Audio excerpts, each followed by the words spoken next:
আসসালামু আলাইকুম। Shimul memorial north south school and কলেজের পক্ষ থেকে অনলাইন ক্লাসে তোমাদের সবাইকে জানাচ্ছি অনেক অনেক শুভেচ্ছা। ছোট্ট সোনামণিরা, কেমন আছো তোমরা সবাই? আশা করছি ভালো আছো। আমিও আল্লাহর রহমতে ভালো আছি।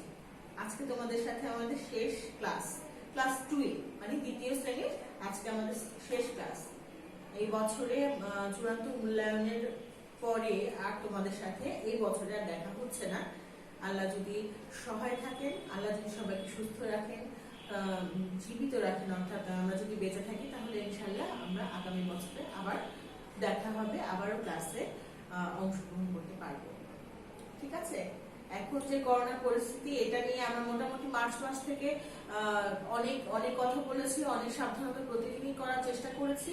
আশা করছি তোমরাও আমাদের সাথে সাথে সেই নির্দেশনা মেনে চলেছো এবং সবাই করোনা থেকে সুস্থ আছো, করোনা থেকে বেঁচে আছো, সুস্থ আছো। এটাই আমাদের এখন আসলে সবচেয়ে বড় পাওয়া, যে আমরা সুস্থ আছি, স্বাভাবিক জীবনযাপন করতে চেষ্টা করছি। আমরা সেটাই চালিয়ে যাব। আমরা আশাহত হব না। আমরা বেশি বেশি পুষ্টিকর খাবার গ্রহণ করব, নিয়মিত হাত ধোবো, নিয়মিত শরীরচর্চা করব। আর হচ্ছে সামনে চূড়ান্ত মূল্যায়নের যে পড়াশোনা আছে, সামনে মূল্যায়নের জন্য আমাদেরকে নিজেদেরকে প্রস্তুত করতে হবে। সেই জন্য আমাদেরকে মানসিকভাবে তৈরি হতে হবে। বাবা মায়ের কথা শুনবো। এই তো আজকে তোমাদের সাথে আমি উপস্থিত হয়েছি দ্বিতীয় শ্রেণীর গণিতের সার্বিক আলোচনা নিয়ে। বৃহস্পতিবার আজকে 6 ডিসেম্বর। তোমাদের সাথে আছি সার্বিক আলোচনা নিয়ে জেসমিন আহমেদ খুশি, সহকারী শিক্ষক, Shimul memorial north south school and college, Rajshahi. ছোট্ট সোনামণিরা, আজকে যে তোমাদের সাথে আমি সার্বিক আলোচনা করব, সেই সার্বিক আলোচনার যে পড়াটা আমরা এই 9 তারিখ থেকে, অর্থাৎ সেপ্টেম্বরের 9 তারিখ থেকে নিয়ে এই পর্যন্ত যা যা পড়েছি, তার সার্বিক যে বিষয়গুলো নিয়ে আমরা আজকে আলোচনা করার চেষ্টা করব। ঠিক আছে? আজকে যে আলোচনার বিষয়বস্তুগুলো, আমরা কি কি বিষয় নিয়ে আলোচনা করব দেখে নাও। প্রথমে আমরা আলোচনা করব হচ্ছে সিলেবাস ও মানবন্টন নিয়ে। এরপরে আলোচনা করব খাতার মার্জিন প্রসঙ্গ। তারপরে আলোচনা করব ক্রমবাচক পদ্ধতি ও স্থানীয় মান নিয়ে। তারপরে আলোচনা করব নামতা লেখার নিয়ম নিয়ে। এরপরে আছে হচ্ছে জ্যামিতি নিয়ে আলোচনা। তার মধ্যে অন্তর্ভুক্ত থাকবে রম্বস, গোলক, বেলক এবং বৃত্ত নিয়ে আলোচনা। ঠিক আছে?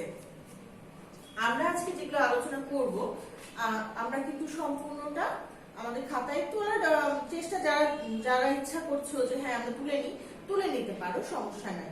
হ্যাঁ, কিন্তু খুব মনোযোগ দিয়ে আমাদের কথাগুলো কিন্তু শুনতে হবে। এবার দেখো, আমরা একটু প্রথমে যে বিষয়টি নিয়ে আলোচনা করব বলছি, সেটা হচ্ছে সিলেবাস ও মানবন্টন নিয়ে আলোচনা। আমাদের যে সিলেবাসটা বছরের শুরুতে আমরা তোমাদেরকে দিয়েছিলাম, খেয়াল করে দেখেছো কিনা? আমাদের এই সিলেবাসের মধ্য থেকে কিন্তু আমরা পড়াশোনা করার চেষ্টা করেছি। আমাদের তৃতীয় সাময়িক পরীক্ষা, যেটা বার্ষিক পরীক্ষার যে পড়া যেটা ছিল, সেটাই আমরা চূড়ান্ত মূল্যায়নের পড়া হিসেবে গ্রহণ করেছি, তাই না? এর মাঝখানে আমরা অলরেডি একটা মূল্যায়ন পরীক্ষা দিয়ে দিয়েছি, যেটা প্রথম মূল্যায়ন, এটা দিয়ে দিয়েছি। এবার চূড়ান্ত মূল্যায়ন আছে। এইবার দেখো এই মানবন্টনের ক্ষেত্রে কি আসবে। মানবন্টনটা কিন্তু একই আছে। 50 নম্বরেরই পরীক্ষার মতো 50 নম্বরের মূল্যায়ন হবে, কিন্তু আমরা নম্বরিংটা করবো না। ঠিক আছে? কিন্তু আমাদের পড়াশোনা তো একই আছে। স্বাভাবিকভাবে খুব সাবধানে পরীক্ষাগুলো দেওয়ার চেষ্টা করবো। ঠিক আছে? খাতার মার্জিন প্রসঙ্গ আসছে।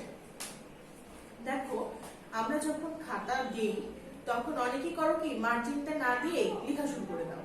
তাহলে এবার ওখানে যদি মার্জিনটা তোমরা না দাও, তাহলে মার্জিন না দিলে আমরা যে টিচার যারা আছে, তারা মূল্যায়ন করে যে বাম দিকে আমরা নাম্বারটা দিব কিংবা রাইটটা দিব, হ্যাঁ, তোমরা আমাদের জন্য জায়গাটুকু রেখে যদি না দাও, তাহলে আমরা কোথায় রাইট দিব? খাতাতে তোমরা যে লিখবে, লেখার মাঝখানে রাইট না দিয়ে আমরা কি করবো, বাম সাইডে একটু মার্জিন রেখে দিব, নম্বর দেওয়া কিংবা কোন রকম তোমাদের প্রতি আমাদের কোনো বক্তব্য আছে কিনা, কমেন্টস যদি যায়, সেখানে আমাদের মার্জিনটা অবশ্যই দিতে হবে। খাতায় প্রত্যেকে মার্জিন ব্যবহার করবে, স্কেল দিয়ে মার্জিন ব্যবহার করবে। আদারওয়াইজ যদি স্কেল পেন্সিল ব্যবহার করতে না পারো, খাতাটা ভাঁজ করে মার্জিনের জন্য নির্দিষ্ট পরিমাণ জায়গা রাখতে হবে। ঠিক আছে? এবার আছে হচ্ছে আমাদের ক্রমবাচক পদ্ধতি এবং স্থানীয় মান নিয়ে। আমরা যখন পরবর্তী প্রশ্নে যাব, তখন এক এক করে এই ব্যাপারগুলো নিয়ে আলোচনা করব। ঠিক আছে? তো আমরা তোমাদেরকে গত সপ্তাহে একটা সার্বিক আলোচনা শীট সাপ্লাই করেছিলাম। হ্যাঁ, ওখানে বিভিন্ন ধরনের আইটেম দিয়ে আমরা একটা শীট ব্যবহার করেছি, তোমাদের এইরকম একটা শীট ব্যবহার করেছিলাম। আমি আশা করব তোমরা সবাই এই শীটটা নিয়ে আমাদের আজকে ক্লাসটা করতে বসো। ঠিক আছে, শুরু করছি তাহলে আমাদের প্রথম নম্বরের। এরপরে আছে প্রথম যে বিষয়টি, সেটা আছে প্রশ্নে খেয়াল করে রাখো, নিচে প্রশ্নগুলোর সংক্ষেপে উত্তর দিন। হ্যাঁ, সংক্ষেপে নিচে প্রশ্নগুলোর উত্তর দিন।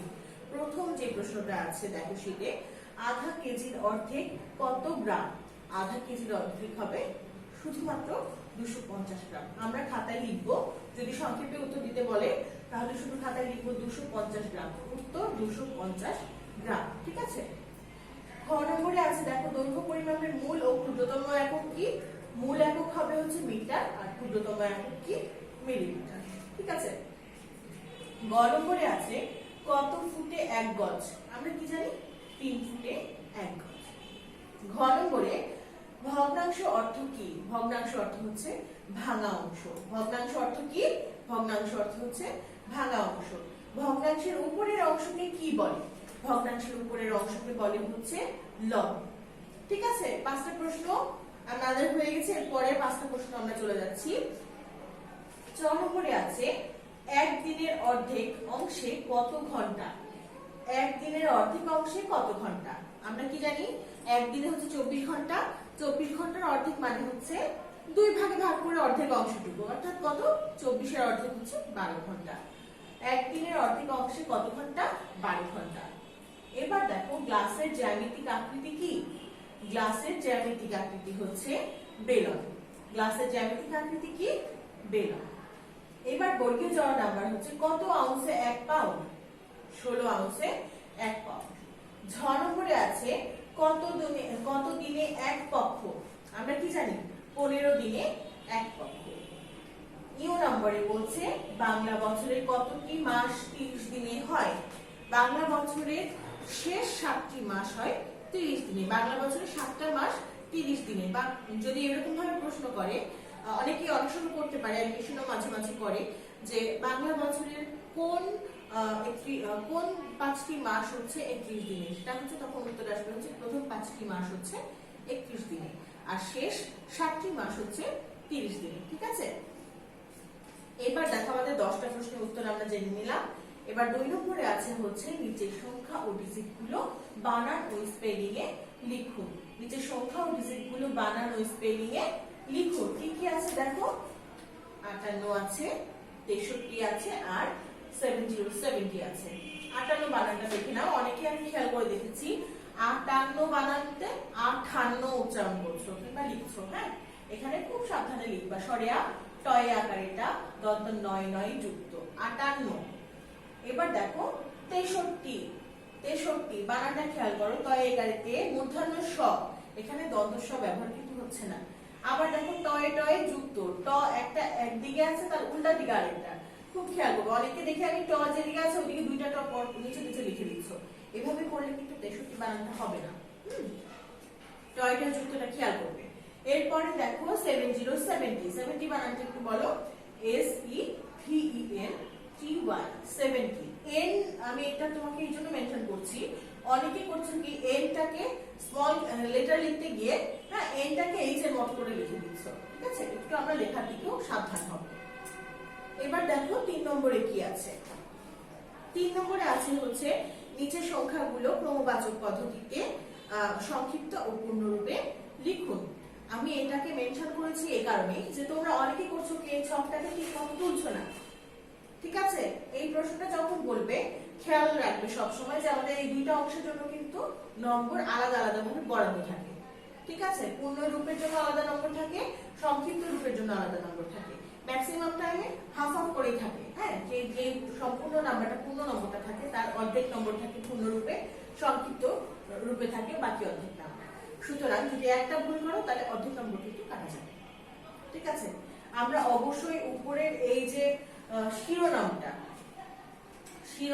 খেয়াল করব। শিরোনামটা খাতায় অবশ্যই লিখব। লেখার পরে এইভাবে আমরা ছকের মধ্যে লেখার চেষ্টা করবো। যেহেতু আমি লিখতে পারছি তোমরা পারবে বাবা, চেষ্টা করবে। হ্যাঁ, দেখো এখানে 7 রেখেছি, 9 রেখেছি, 17 রেখেছি। 7 এর পূর্ণরূপ কি? সপ্তম।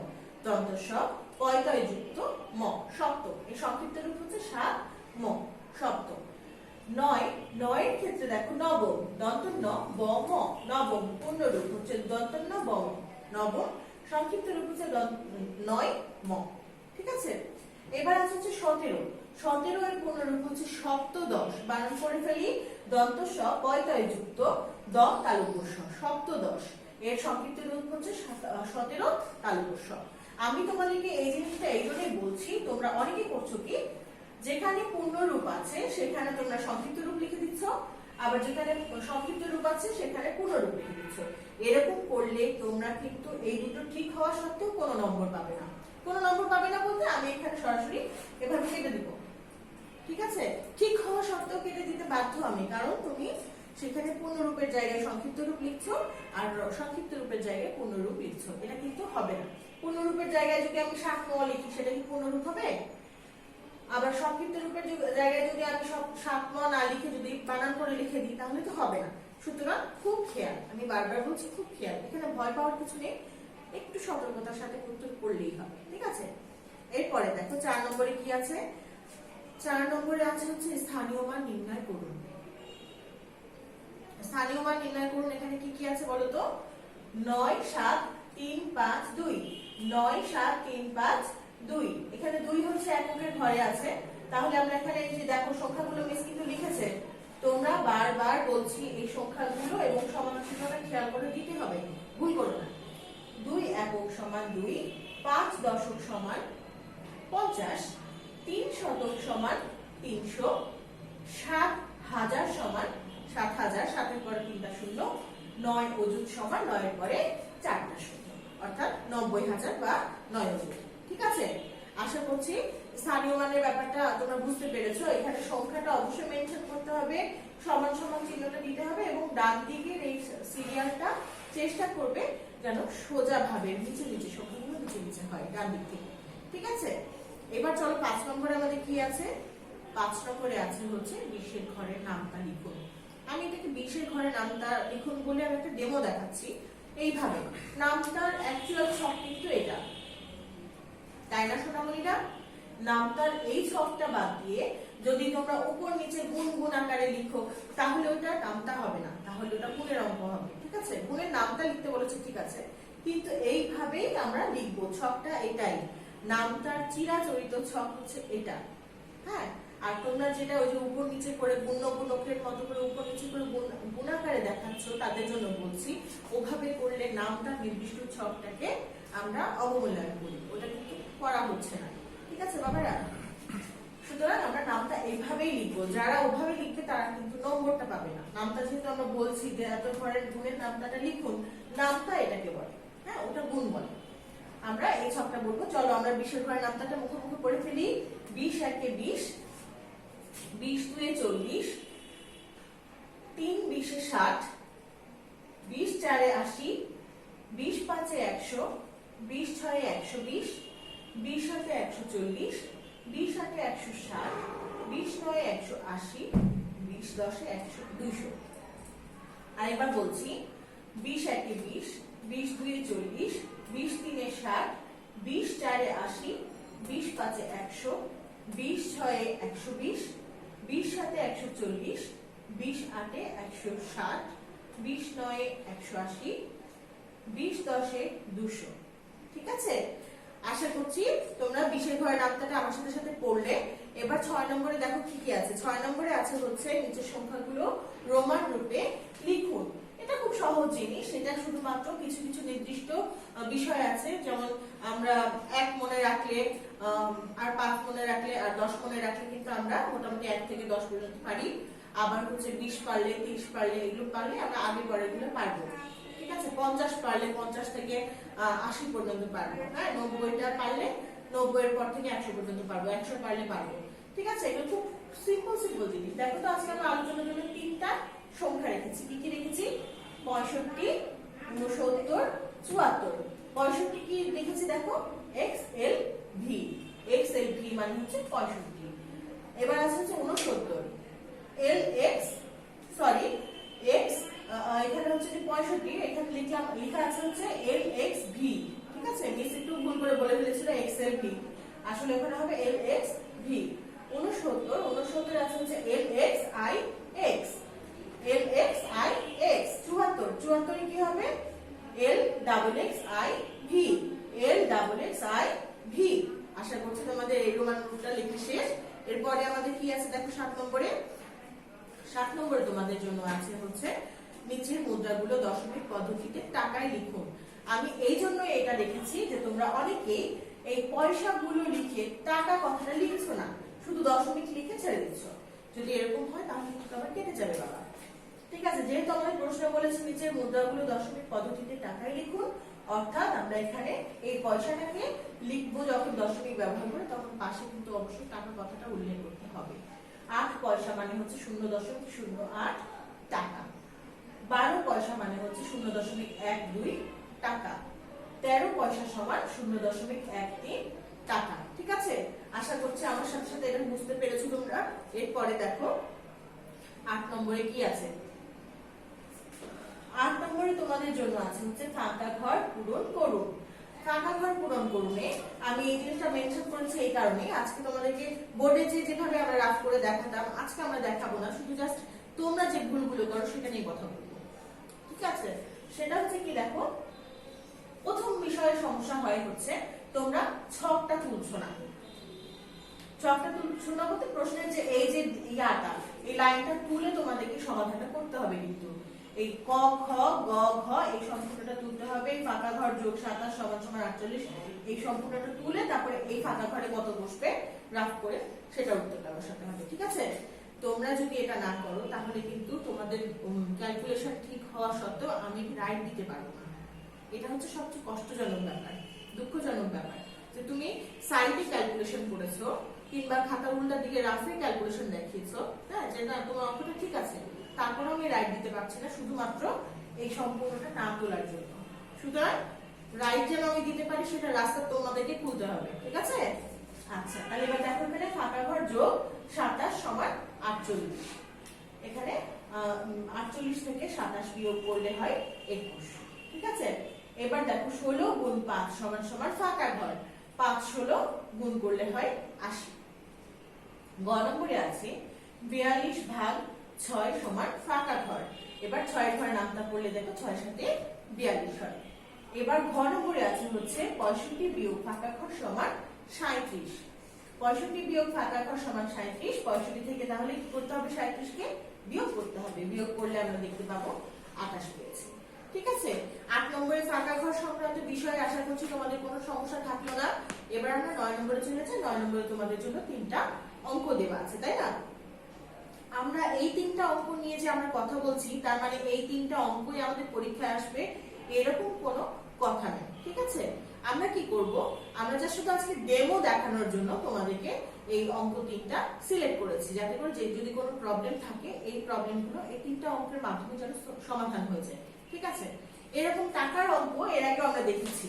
টাকার অঙ্কের ক্ষেত্রে দেখো ইমা 20 টাকার 2টি নোট, 10 টাকার 3টি নোট, 5 টাকার নোট কয়টা? 3টা উপহার পেল। সে মোট কত টাকা পেল? যখন টাকার অঙ্ক আর হচ্ছে নোটের সংখ্যা দেওয়া থাকবে অবশ্যই আমাদেরকে এভাবে গুণ আকারে দেখাতে হবে, ঠিক আছে? 20 টাকা 2টি নোট, 20 দুগুণে 40 টাকা। 10 টাকা 3টি নোট, 3 10 30 টাকা। আর 5 টাকা 3টি নোট, 3 5 15 টাকা পেল। এবার যত টাকা পেল অর্থাৎ 40 টাকা 30 টাকা 15 টাকা, এই 3টা নোট এই 3টা টাকার পরিমাণ যোগ করলে হবে 85 টাকা, ঠিক আছে ছোট সোনামণিরা? তাহলে সে মোট টাকা কত পেল? মোট টাকা পেল 85 টাকা, ঠিক আছে? উত্তর আলাদা করে অবশ্যই আমরা লিখবো উত্তর 85 টাকা, ঠিক আছে? ক নম্বর হলো। এবার খ নম্বরে কি আছে দেখো। খ নম্বরে বলেছে একটি পরিবার 42 গ্রাম চিনি সোমবারে এবং 37 গ্রাম চিনি মঙ্গলবারে ব্যবহার করে। এই 2 দিনে পরিবারটি কত গ্রাম চিনি ব্যবহার করে? আমরা অবশ্যই এই কথাটা এভাবে নিচে নিচে লিখবো এবং সংখ্যা নিচে সংখ্যা বসিয়ে যোগটা করে যোগফলটা বসাবো। উত্তর আলাদাভাবে বসাবো 69 গ্রাম, ঠিক আছে? 7 আর 2 যোগ করলে হয় 9, আর 4 আর 3 যোগ করলে হচ্ছে কত? 7। উত্তর হচ্ছে 79 গ্রাম। এবার দেখো গ নম্বরে আছে কি সময়ের অঙ্কের কথা। সময়ের অঙ্কে কি আছে দেখো, একদিন রবি 9টা থেকে 6 ঘন্টা তার পরিবারের কৃষি কাজে সাহায্য করে। কোন সময় সে কাজ শেষ করে? ঠিক আছে, এখানে দেখো একটা সংখ্যা দেওয়া আছে 9টা টা, আর একটা আছে ঘন্টা। যখন কোন সময়ে ব্যাপারটা চাই তখন আমাদের উত্তরে আসবে টাইম। হ্যাঁ, আর যোগফলটা যদি হয় 12-র উপরে, 12-র চাইতে কত বেশি হয় তত টাইম আমাদের কাজটা শেষ হবে। এইটাই হচ্ছে আমাদের টেকনিক। দেখো সাহায্য শুরু করে 9টায় আর সাহায্য করে হচ্ছে 6 ঘন্টা। তাহলে 9-এর সাথে 6 যোগ করে দিলে বাজলো হচ্ছে 15টা। ঠিক আছে, তাহলে যদি 15টা বাজে তাহলে আমাদের স্বাভাবিক ঘড়িতে তাহলে কয়টা বাজবে, কোন সময় তার কাজটা শেষ হচ্ছে। তাহলে সে কাজ শেষ করে কয়টার সময়? কাজ শেষ করে হচ্ছে 3টার সময়। কিভাবে পেলাম? 15টা থেকে 12টা বাদ দিয়ে দিলাম, বিয়োগফলটাই হচ্ছে কি আমাদের নির্দিষ্ট সময়, কোন সময় কাজ শেষ করে। ঠিক আছে, উত্তর হবে 3টায়। আচ্ছা, আমাদের এরপরে দেখো আছে আমাদের জ্যামিতির অংশ। জ্যামিতির অংশে তোমাদের ডেমো আকারে তোমাদের যে সার্বিক আলোচনা শীটে দিয়েছি আমরা, সেটা হচ্ছে চিত্রসহ সংজ্ঞাধীন বৃত্ত আর বৃত্তের কেন্দ্র, ব্যাস, ব্যাসার্ধ চিহ্নিতকরণ। ঠিক আছে, আজকে আমরা যদিও বা এই 3টা মেনশন করেছিলাম, কিন্তু আমরা সম্পূর্ণটাই দেখব। ঠিক আছে, আমাদের বৃত্ত সংজ্ঞাটা কি আছে বলো? সংজ্ঞাটা হচ্ছে কোন চলমান বিন্দু কোন স্থির বিন্দুকে কেন্দ্র করে সর্বদা সমান দূরত্ব বজায় রেখে ওই স্থির বিন্দুর চারপাশে একবার ঘুরে আসলে যে গোলাকার চিত্র সৃষ্টি হয় তাকে বৃত্ত বলে। বৃত্তটা অবশ্যই আমরা কেন্দ্রটা উল্লেখ করব, ক কেন্দ্র বিশিষ্ট একটি বৃত্ত। চিত্রে ক কেন্দ্র বিশিষ্ট একটি বৃত্ত। ঠিক আছে, এরপরে আছে আমাদের বেলনের সংজ্ঞা। ঠিক আছে, বেলনের সংজ্ঞা আমরা কি জানি? কোন আয়তের যে কোনো একটি বাহুকে স্থির রেখে, খেয়াল রাখো বাহুকে স্থির রাখবে, হ্যাঁ স্থির রাখা কিংবা অক্ষ ধরা। ঠিক আছে, বাহুকে অক্ষ ধরে আয়তটিকে ওই বাহুর চারিদিকে, বাহুটাকে স্থির রাখবে, আয়তটিকে ওই বাহুর চারদিকে ঘোরাবে। হ্যাঁ, এই বাক্যটা ক্লিয়ার করে লিখতে হবে, না হলে কিন্তু তোমরা অনেকে ভুল করছো। আয়তটিকে ওই বাহুর চারিদিকে ঘোরালে যে ঘনবস্তুর সৃষ্টি হয় তাকে বেলন বলে। বেলনের চিত্র এঁকেছি, এই পাশে লিখেছি, এই প্রান্তে লিখেছি ক, ওই প্রান্তে লিখেছি খ, ক খ একটা বেলন। ঠিক আছে, এইবার আছে হচ্ছে গোলক। গোলকের সংজ্ঞা কি? ওই বেলনের মতোই গোলকের সংজ্ঞা, খুব সহজ। দেখি, কোন অর্ধবৃত্তের ব্যাসকে অক্ষ ধরে, মানে ব্যাসটাকে স্থির রাখবো, দিয়ে বৃত্তটাকে এভাবে ঘোরাবো। কোন অর্ধবৃত্তের ব্যাসকে অক্ষ ধরে অর্ধবৃত্তটিকে ব্যাসটির চারিদিকে ঘুরালে যে ঘনবস্তু সৃষ্টি হয় তাকে গোলক বলে।